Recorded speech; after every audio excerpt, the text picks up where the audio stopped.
최악의 공격으로 최대의 생존자를 낸 대한항공 902편 격추 사건을 아시나요?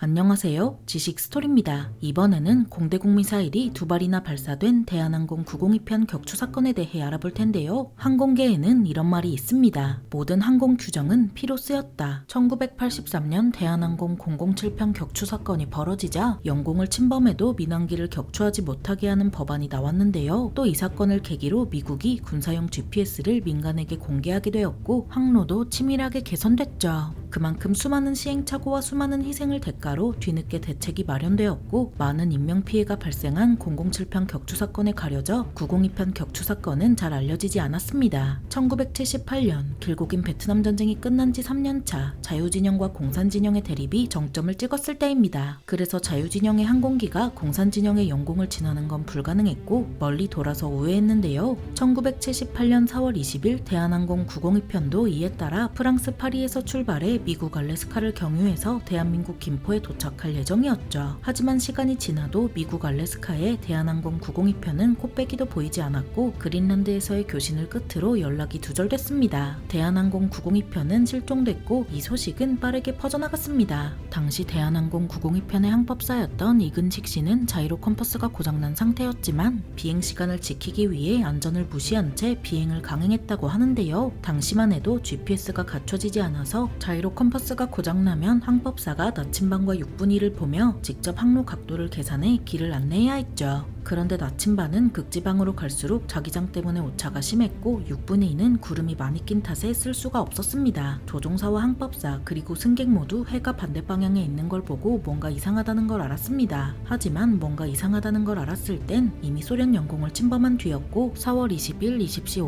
54분 소련군 레이더에는 대한항공 902편이 나타났습니다. 소련군은 대한항공 902편에 25분간 무전을 보내도 반응이 없자 21시 11분 수호-25 요격기를 내보냈습니다.